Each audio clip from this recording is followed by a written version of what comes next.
We've all been there, right? A brilliant strategic plan gets created, everyone's fired up, and then crickets. Nothing happens. The plan just sits there gathering dust on a shelf. Well, today, we're going to break down a really practical framework designed to fix exactly that, a guide to actually, finally getting stuff done. This quote from Gardner Barrier, it just nails the problem, doesn't it?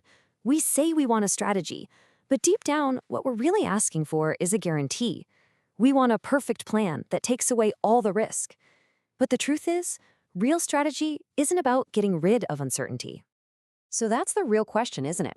If a risk-free plan is just a myth, what's the alternative? Well, it's about having a process that gives you the clarity to make tough calls and the discipline to see them through, even when things get messy. And here's what that looks like.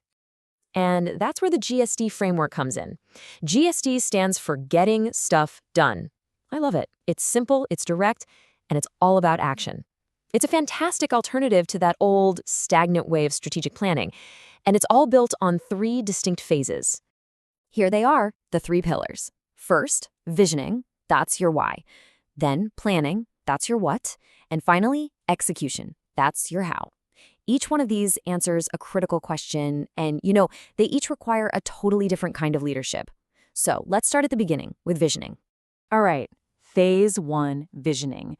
And look at that subtitle, The Disciplined Work of Naming Meaning Before Motion.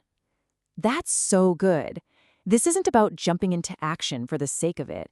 It's about making absolutely sure that every single action has a clear, powerful purpose behind it. And we have to be really clear about this. Visioning is not some freewheeling brainstorming session. It's not a marketing exercise to cook up a catchy slogan. It's the hard, foundational work of defining why your organization even exists. It's all substance, not just style. So, how do you get there? Well, the framework gives us three incredibly powerful questions to wrestle with. Why do we exist? What problem are we truly committed to solving? And my favorite, what future are we moving toward, even when it costs us something? Man, when you answer those questions honestly, you create this unshakable North Star that guides every single decision you make from here on out. So once you've locked in your why, you move into phase 2, planning. This is where that big vision starts to get real.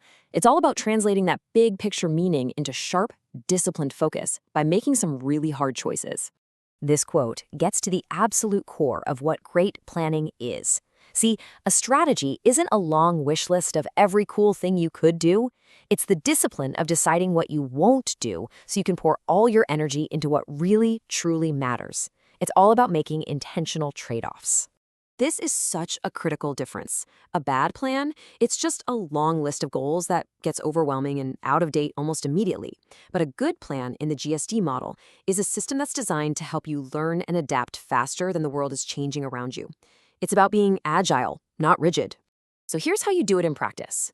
First, you name the few priorities that matter most. Not 20, maybe 3.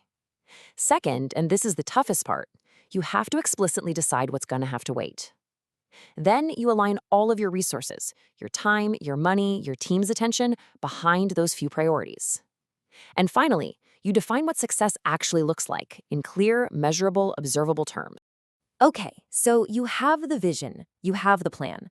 Now for the final and maybe most crucial phase, execution. This is where so many strategies go to die. And the key here is to understand that execution isn't about sheer willpower. It's about building a reliable system. We have this idea that execution just means hustle harder or be more motivated, but that's just a recipe for burnout. The GSD framework says that real execution comes from having a reliable operating system, the habits, the rhythms, the processes that create steady, continuous progress without anybody needing to be a hero. So, what does a system like that actually need? Well, it's got 4 key parts. First, clear ownership, so everyone knows exactly who is responsible for what.